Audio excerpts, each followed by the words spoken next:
My father raised his glass at my graduation dinner and smiled at 60 guests like he was about to honor me.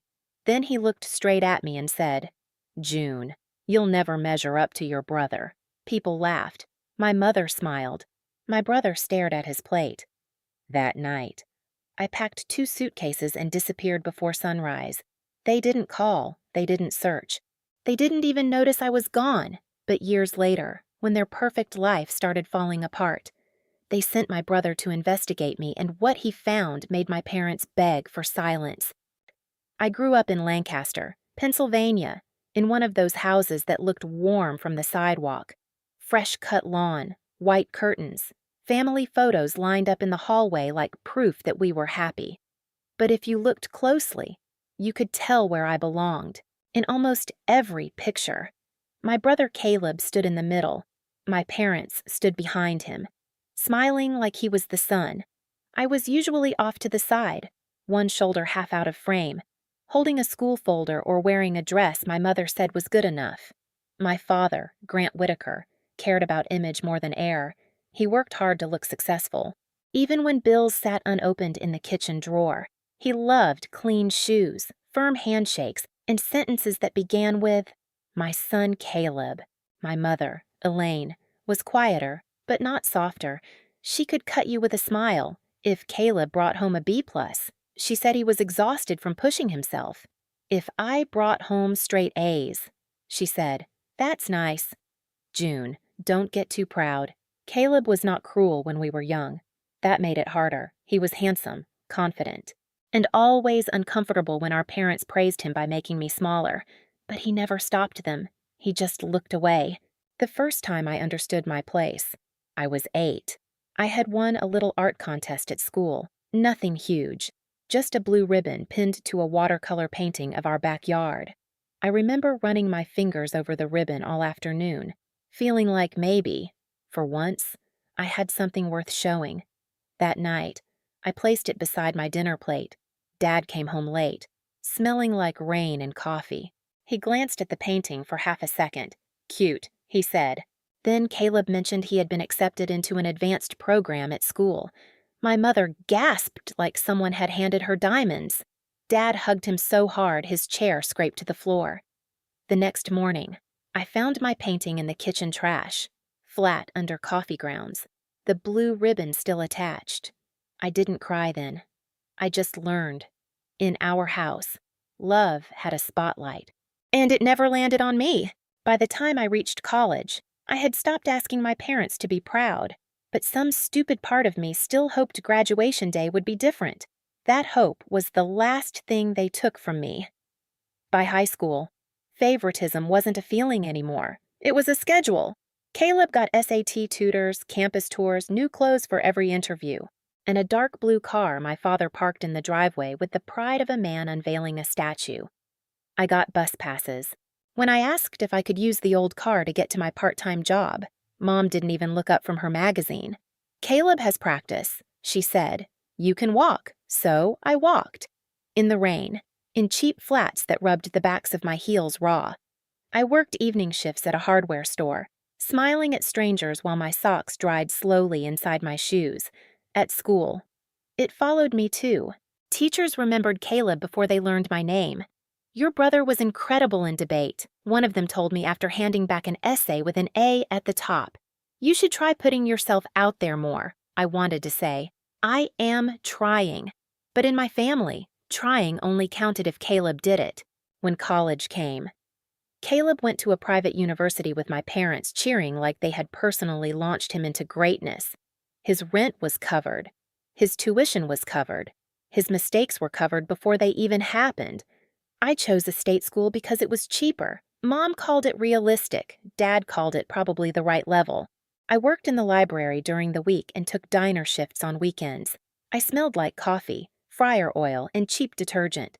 I ate ramen in my dorm room while Caleb posted photos from rooftop parties and holiday trips.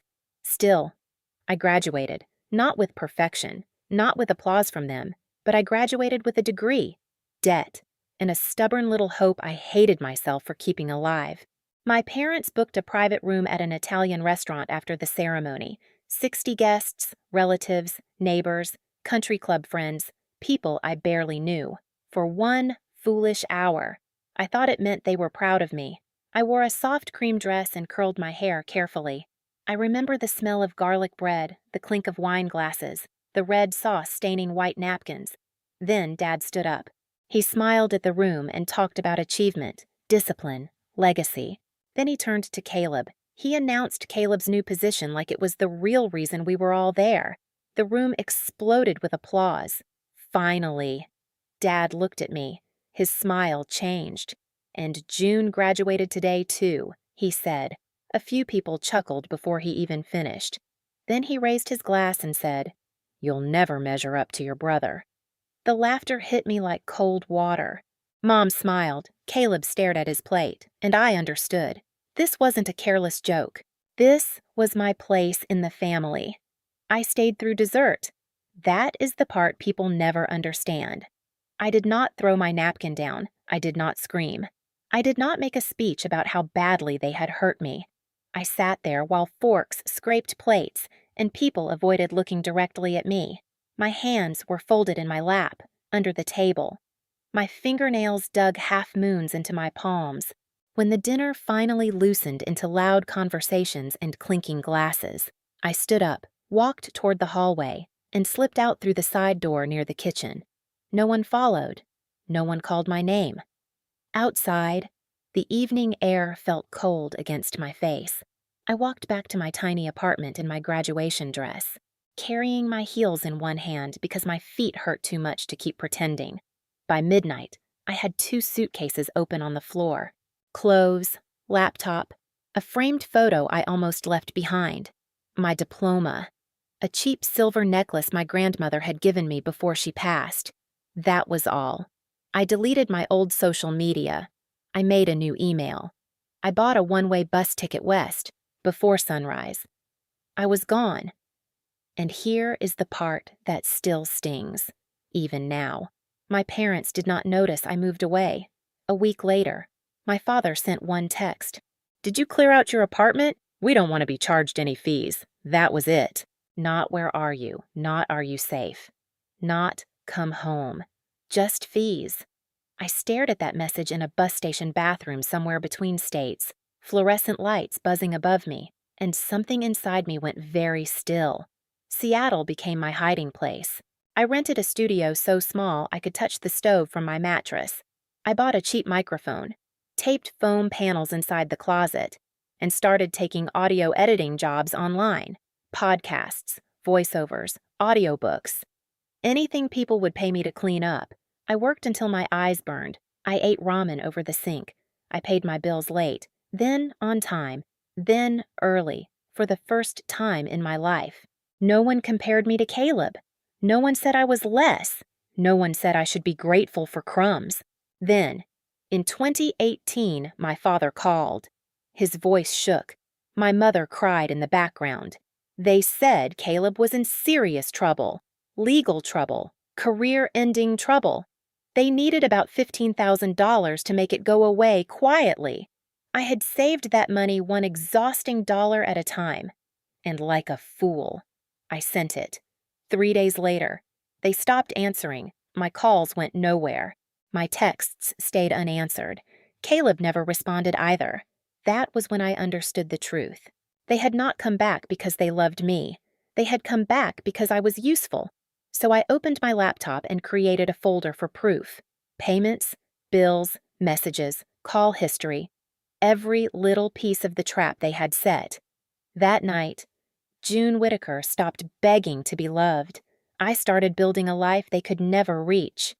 By 2025, my life looked nothing like the one my parents had predicted for me. I lived in Portland in a quiet apartment high above the city, with rain sliding down the windows and the river bending silver below. My company produced audio dramas, podcasts, and audiobook projects for clients who never once asked who my brother was. They only cared if I delivered, and I did. That year, a major media buyer valued my company at about $7.5 million when my lawyer, Mara Collins, called to tell me the offer was real. I stood barefoot in my kitchen holding a mug of coffee that had gone cold in my hands. "June," she said, This changes everything. I looked out at the gray skyline. No, I said quietly.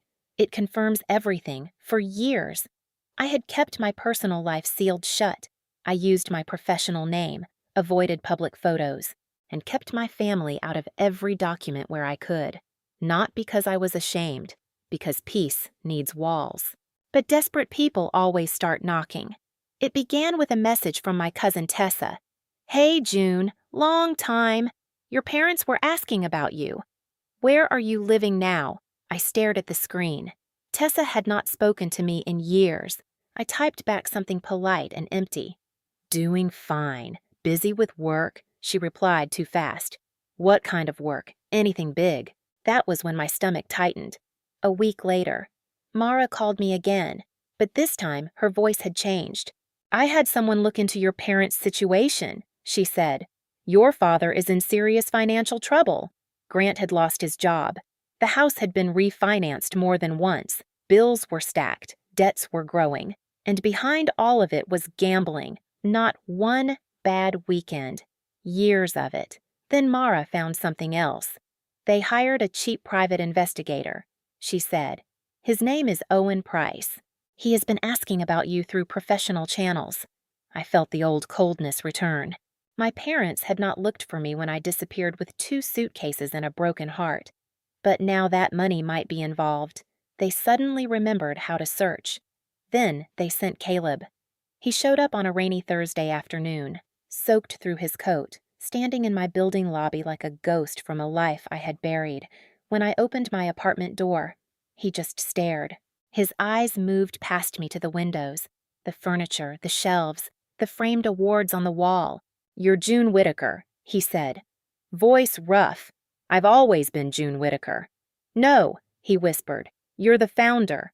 I did not invite him in right away. "Why are you here?" "Caleb." He swallowed hard. "Dad said you might be involved in something shady. He said I needed to check before it embarrassed the family." I laughed once, sharp and bitter. The family. His face flushed. "I saw your name in a business review file," he said. "I wasn't snooping. It came through work, the company valuation, the buyer, the contracts." "June, you built all this." I stepped aside. "Come in." He walked into my living room like every step hurt. For a few minutes, neither of us spoke. Rain tapped the glass. The heating vent hummed under the floor. Caleb stood near my desk, staring at the city as if it had personally betrayed him. Then he said, "Why didn't you tell us?" I turned slowly. "Tell you what, that I survived." His jaw tightened. "You cut everyone off." "No," I said. "They cut me off after taking my money." His expression changed. "What money?" I opened my laptop. The folder was still there. Proof. I clicked it open and turned the screen toward him. "In 2018, Dad called me at midnight. Mom was crying in the background. They said you were in legal trouble. Serious trouble. They said your career was over unless I wired about $15,000 by morning." Caleb went still. "No. Yes. That never happened." "I know that now." His face drained of color. I opened the payment record. This was every dollar I had. Caleb leaned closer, reading the amount, the date, the account name. His hand went to his mouth. "They told me you moved overseas," he said. "They said you didn't want contact. They said you thought you were better than us." I clicked through the messages, my texts asking if he was okay, my calls, the silence. Then I played the voicemail from my mother. Her voice filled the room, thin and annoyed. "June, stop making this harder. We are under pressure. We'll call when we have news." Caleb sat down like his legs had given out.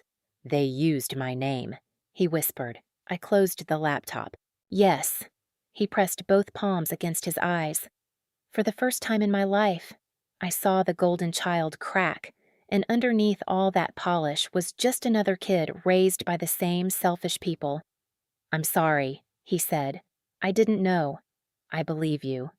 Before he could answer, my phone buzzed on the kitchen island. An email from my father, subject line family responsibility. I read it once, then again, then I handed it to Caleb. His mouth tightened as he read. Grant wanted about $80,000.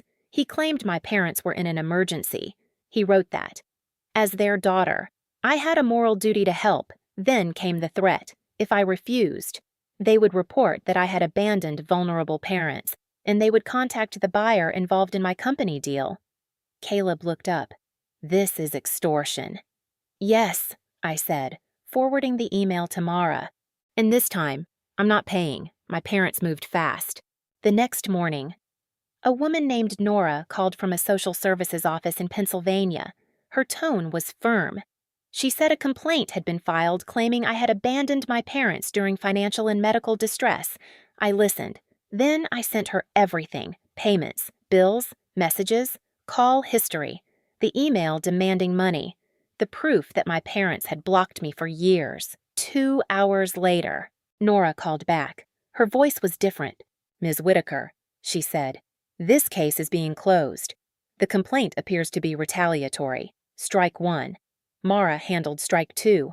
She prepared a legal notice thick enough to make my father's hands shake.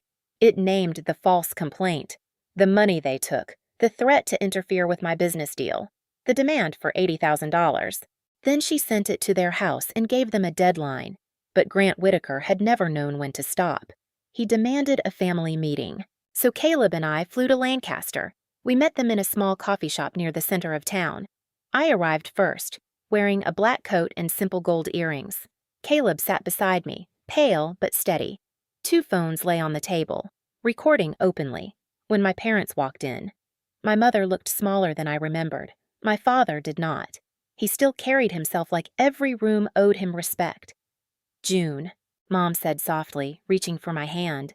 I moved mine away. Dad sat down hard. This has gone far enough, he said. You're right, I answered. His eyes flicked to the phones. Are you recording us? Yes. That's unnecessary. No, what's unnecessary is stealing from your daughter, lying about your son, filing a false complaint, and threatening my company because your debt's caught up with you. Mom gasped. How can you talk to your father like that? Caleb leaned forward. How could you use my name to rob her? The words hit the table harder than a slap. Dad's face turned red. We borrowed money from family. You lied, Caleb said. You told her I was going to lose everything. Mom started crying, but no tears came at first, just the sound. I placed the printed papers on the table, payment record, old messages, bills, the email, Mara's notice. Dad stared at the stack. You don't want to do this, he said. I looked at him then. Really looked at him, the man who once told 60 people I would never measure up. You're wrong, I said. I've been doing this for 7 years. I just finally let you see it. His mouth opened. Nothing came out.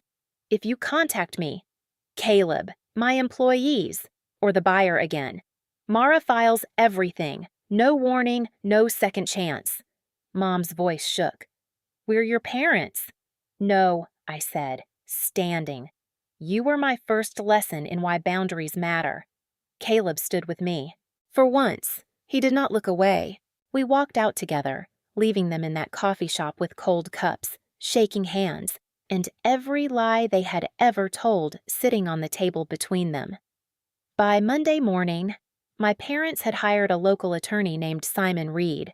Mara forwarded me his email while I was sitting at my desk in Portland, watching rain blur the windows.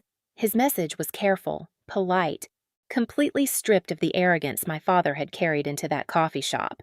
Grant and Elaine Whitaker agreed to withdraw all financial demands. They agreed to drop the complaint. They agreed not to contact me, Caleb, my employees, or anyone connected to the company deal again. No apology, no confession, just surrender dressed up as legal language. I read the message twice, then leaned back in my chair and let out a breath I felt like I had been holding since I was 8 years old. 3 weeks later, the company deal closed. The money hit my account on a gray Friday afternoon. I stared at the number for a long time, not because I wanted to worship it, but because I remembered what it felt like to have $400 left after sending everything to people who never loved me right. This time, the money was not a trap. It was a wall, a clean, legal, beautiful wall. Caleb flew to Portland the next weekend. We walked by the river, drank coffee that cost too much, and talked like two adults meeting after surviving the same storm from opposite sides. "I should have protected you," he said. I shook my head. We were both kids. They just gave us different cages. Later, I found an old scan of my childhood painting, the one with the blue ribbon, the one my mother had thrown in the trash. I printed it, framed it, and hung it in my office. Not because it was perfect, because it was mine. And for the first time, I did not need my parents to see it for it to matter. For years, I thought "you'll never measure up to your brother" was a sentence I had to outrun. Now, I know better. I never had to measure up to Caleb. I never had to shrink myself to fit inside my parents' disappointment.